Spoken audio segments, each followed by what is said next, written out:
તો હેલો દોસ્તો, કેમ છો? સ્વાગત છે તમારું અમારી YouTube channel the Chirag education હબમાં.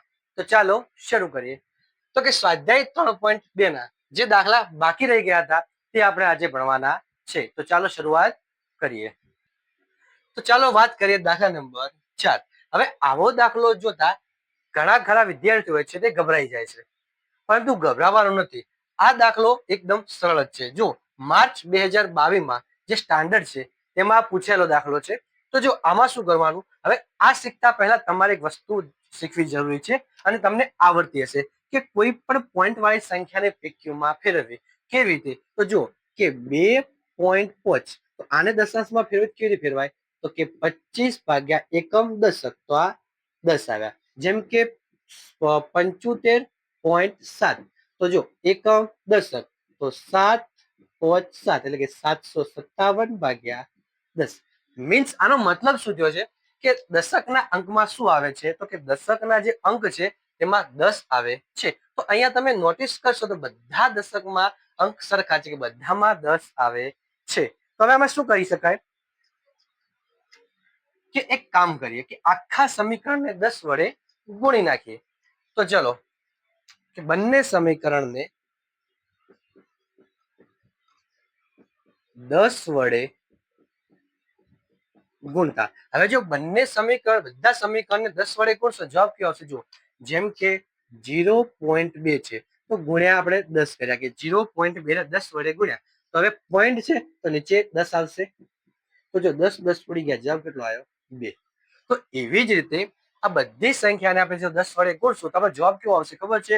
કે 2x પ્લસ 3y બરાબર 13. આ આપણને મળ્યું સમીકરણ નંબર 1. અહીંયા શું આવશે? તો કે 4x પ્લસ 5y બરાબર 23. તો આ આપણને શું મળ્યું? સમીકરણ નંબર 2.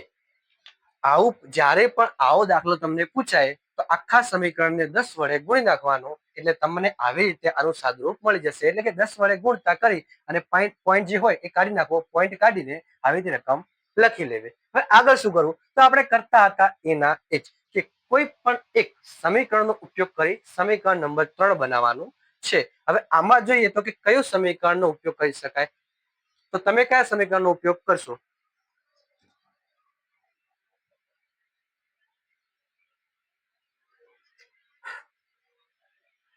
તો ચાલો હું એક કામ કરું, સમીકરણ નંબર 1 નો જ ઉપયોગ કરું, કે સમીકરણ નંબર 1 પરથી ચલો. તો સમીકરણ નંબર 1 શું છે? તો કે 2x પ્લસ 3y બરાબર 13. ચલો હું x ના કરતા બનાવું તો અહીંયા 13 ના 13, આ પ્લસ છે આ બાજુ માઇનસ. 3y અહીં બે ગુણાકારમાં છે તો અહીં ભાગાકારમાં. આ આપણને શું મળ્યું? તો કે સમીકરણ નંબર 3 મળ્યું.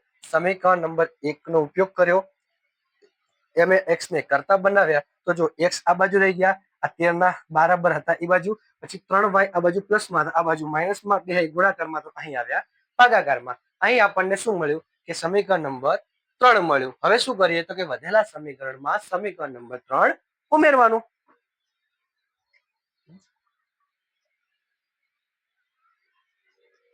ચલો તો કે કયું સમીકરણ વધ્યું? કે સમીકરણ નંબર 2. તો ચલો સમીકરણ નંબર 2 માં સમીકરણ 3 ઉમેરતા. ચલો સમીકરણ નંબર 2 શું છે? તો કે 4x પ્લસ 5y બરાબર 23. તો કે 4x પ્લસ 5y બરાબર 23. ચલો 4 ના 4. હવે અહીં આપણને x ની કિંમત કેટલી મળી? તો કે કૌંસમાં 13 માઇનસ 3y ભાગ્યા 2.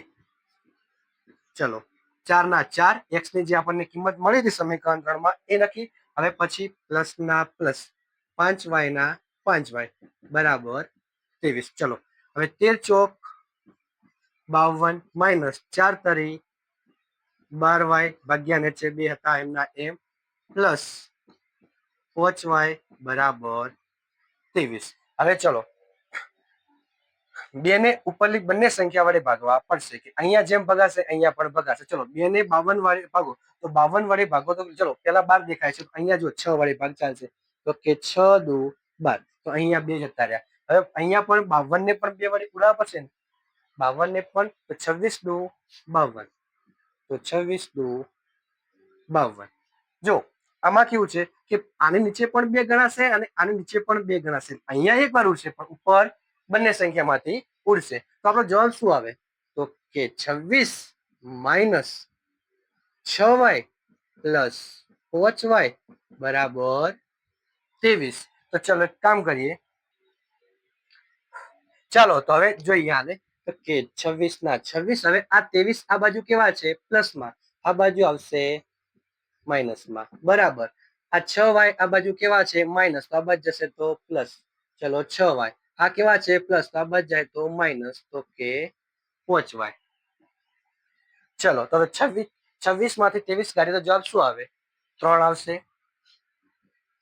બરાબર. અહીં 6y માઇનસ 5y તો શું આવશે? y. તો y બરાબર આપણો જવાબ શું આવ્યો? તો કે 3. તો આપણને y બરાબર શું મળ્યું? તો કે y બરાબર આપણને 3 મળ્યા. આને આમ પણ લખી શકાય કે y બરાબર 3. ચલો હવે શું કરવાનું કે મળેલ ચલની કિંમતને સમીકરણ નંબર 3 માં ઉમેરવાનું. ચલો તો અહીં હું લખતો નથી, હું ડાયરેક્ટ ઉમેરું છું. ચલો લખી દઉં કે સમીકરણ મળેલ ચલની કિંમતને સમીકરણ 3 માં મૂકતા. ચલો સમીકરણ નંબર 3 શું મળ્યું આપણને? તો કે 13x બરાબર 13 માઇનસ 3y ભાગ્યા 3. 13 માઇનસ 3y ભાગ્યા 3 નહીં 2.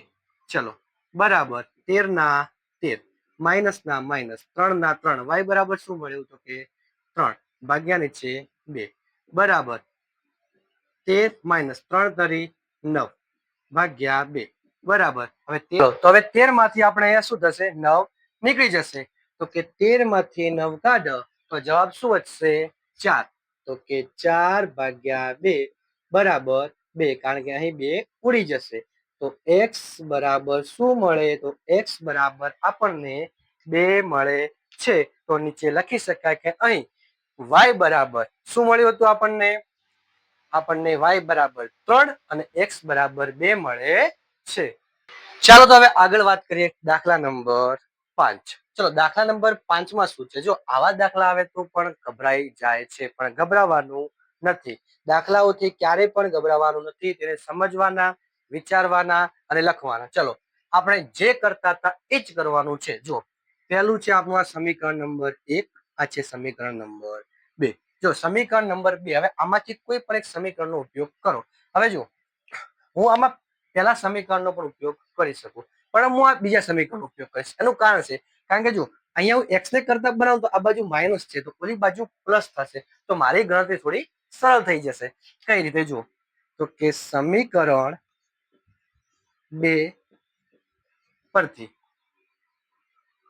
ચલો તો હું વર્ગમૂળમાં 3x માઇનસ વર્ગમૂળમાં 8y બરાબર 0. હવે હું x ને કરતા બનાવું તો x બરાબર, હવે અહીંયા કેવું છે? વર્ગમૂળમાં માઇનસ છે, તો અહીંયા પ્લસ, કે પ્લસ વર્ગમૂળમાં 8y ભાગ્યા, અહીં વર્ગમૂળમાં 3 ગુણાકારમાં છે, તો અહીં આવશે ભાગાકારમાં.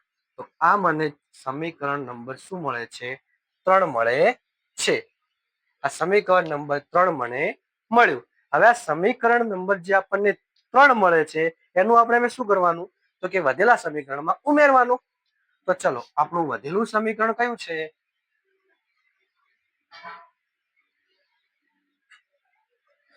ચાલો તો આપણું વધેલું સમીકરણ કયું? તો કે સમીકરણ નંબર 2 નો આપણે ઉપયોગ કર્યો તો એક વધ્યું. તો કે સમીકરણ નંબર 1 માં સમીકરણ 3 ઉમેરતા. ચલો તો હવે સમીકરણ નંબર 1 શું છે? તો વર્ગમૂળમાં 2x પ્લસ વર્ગમૂળમાં 3y બરાબર 0. ચલો વર્ગમૂળમાં 2 ના 2. હવે x ની કિંમત શું મળી?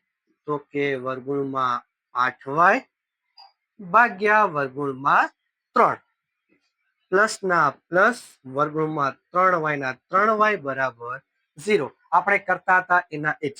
ચલો 8 દુ 16 તો વર્ગમૂળમાં 16y ભાગ્યા વર્ગમૂળમાં 3 પ્લસ વર્ગમૂળમાં 3y બરાબર 0. શું આવ્યું? 0. હવે એક કામ કરીએ આપણે. અહીં આ ગુણાકારમાં છે. જો પહેલા કેવું હતું કે ઉપર બંને સંખ્યા એટલે બંને સંખ્યા વડે ભાગતા. અહીં પણ ભાગવા, પણ હું અહીંયા ભાગવા જઈશ તો મેળ આવશે નહીં. એના કરતા એક કામ કરું, આ સંખ્યાને અહીંથી ગુણાકારમાંથી અહીંયા ભાગાકારમાંથી ગુણાકારમાં લઈ જાઉં તો વર્ગમૂળમાં 16y પ્લસ વર્ગમૂળમાં 3y. હવે જુઓ વર્ગમૂળના 3 નો ગુણાકાર સાથે 0 સાથે ગુણાકાર કરીશ તો જવાબ કેટલો આવશે? 0. આ સંખ્યાને અહીંયા તો લઈ જઈશ પણ જવાબ મારો કેવો આવશે? 0. કારણ કે કોઈ પણ સંખ્યાનો ગુણાકાર 0 સાથે કરવામાં આવે કે ભાગાકાર 0 સાથે કરવામાં આવે તો જવાબ કેવો મળે? 0. ચલો હવે 16y અને 3y આપણને મળ્યા તો કે 16y પ્લસ 3y કેટલા થયા? તો 17, 18 ને 19. તો શું આવ્યું? 19y બરાબર 0. હવે